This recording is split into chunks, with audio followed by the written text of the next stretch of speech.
Сағынышпен еске алу. Тең келмейтін алтында еш қолдаға, өзің едің әке үйдің зор баға. Жарық берер айымыздай көктегі, болушы едің жанымыздың қорғаны. Шырақ едің, сәуле едің, ай едің, жаның толы мейірімге бай едің.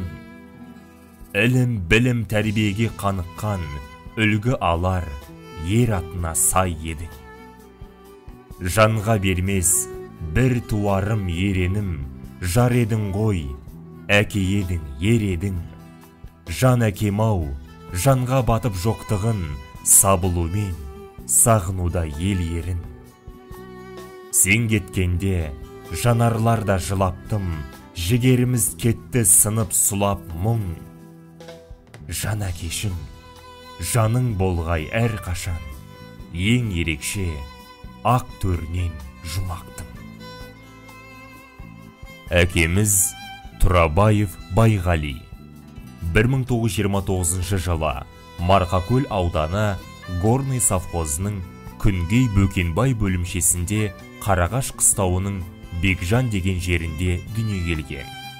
Әкесі Тұрабай сауатты, өз заманның зиялы адамдарының бірі болған.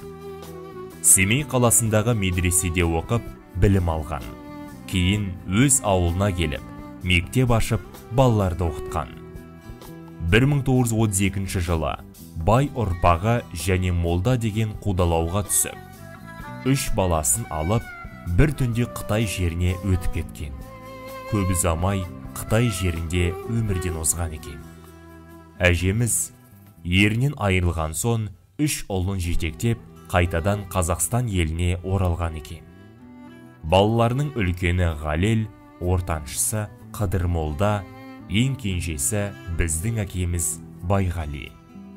3 баламен елге келген анамыз Ақшоқы деген жерді қоныстанып, алтын жуатын рудникте жұмыс істеген. 1941 жылы басталған сұрапыл соғысқа кеткен алдыңғы 2 ұлы Ғалел мен Қыдыр молда жау қолынан қаза тауып оралмаған. Әкеміз Байғали 13 жасында шешесімен Марқакөл ауданының Алексеевка ауылына көшіп келіп, орта мектепті аяқтап жұмыс істеген. 1947 жылы анамыз Құсайын қызы Мадишамен отбасын құрған. 1949 жылы әскерге алынып, Саратов қаласында әскери қызметте болып, офицер шенін алғанына қарамастан ауылына қайтып оралған. Павлодар қаласындағы педагогикалық училищені оқып, Қараой орта мектебінде директор қызметін атқарған.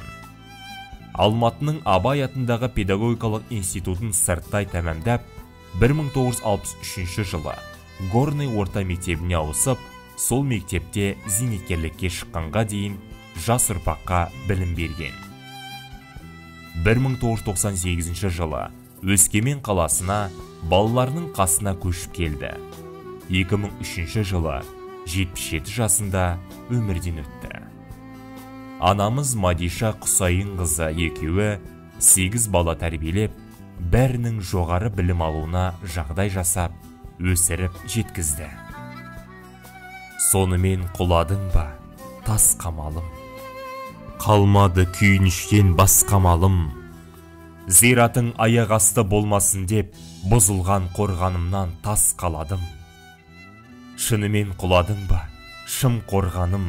Шынымен өртендің бе, нулы орманым? Әке, сенің өміріңді жалғамасам, құрып кетсін, жер басып ұл болғаным.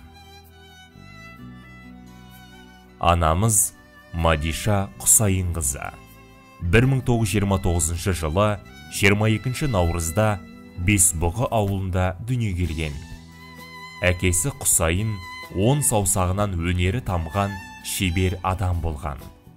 Қазақтың ер тұрманын жасап, етік тігетін, ағаштан ойы ойған екен. Анамыз еңбек жолын 1943 жылы колхозда учетчик болып бастайды. Сол 14 жасынан бастап, таңның атысынан күннің батысына дейін үй бетін көрмей еңбек еткен екен. 1948 жылы Зайсан қаласындағы педагогикалық училищеге түсіп, 1954 жылы өте жақсы деген бағамен бітіріп шығады. 1954 жылдан 1962 жылға дейін Қараой орта мектебінде, 1962 жылдан 82 жылға дейін Горный орта мектебінде мұғалім болып қызмет істеді. Анамыз басынан қанша ауыртпалық өтсе де, мойымай, өмірге деген құштарлығының арқасында, қуанышында, қайғысында бірдей көтере білді. Шәкірттеріне тәрбие мен білім бере жүріп, өз балаларында қатарынан қалдырмай өсіріп, жеткізді. 1982 жылы зейнеткерлікке шығып, туыстарына, балаларына тірек болып, ақылымен қолдау көрсетіп отырды. Анамыз бірнеше музыкалық аспапта, домбыра, баян, мандолин, балалайка, пианинода шебер ойнайтын. Аудандық әжелер ансамблінде өнер көрсетті. Өмірден түйген сабақтарын зейнеткерлікке шыққанда ананың жүрек жарды тілегі атты кітап етіп шығарды. Осы жинақ арқылы балаларына, ауылдастарына және туыстарына деген тілектерін қалдырды. Қалайсыз, мама? Сіз жақта бәрі жақсы ма? Қыс жетіп әппақ ақ олпа қар басты ма? Періште сынды мейірбан едің тірлікте, қуанып жұмақ қақпасын сізге ашты ма? Қалайсыз, мама?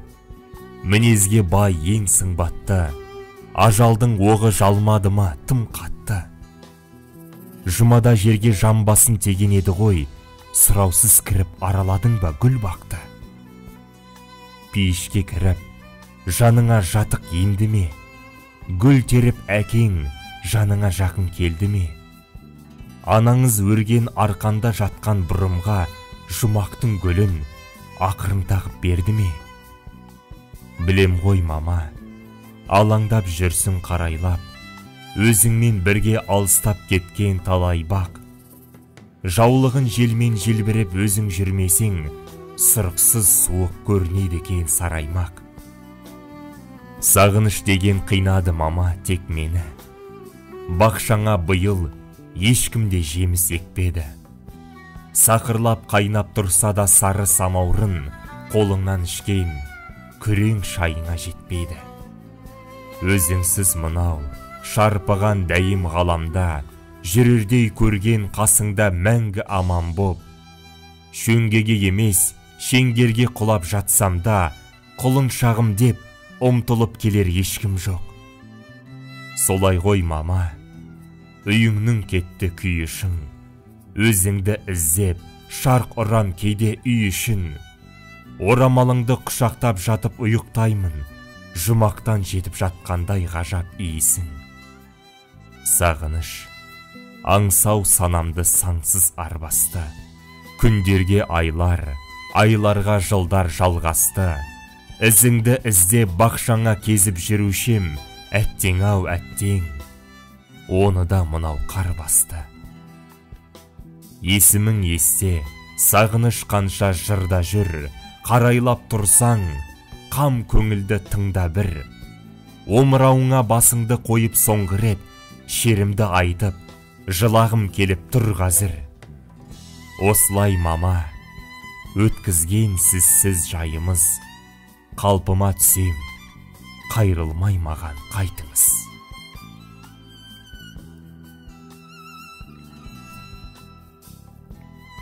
Қатал тағдыр ойнатып, ойран дауыл, батырарын сездік пе ойларға ауыр.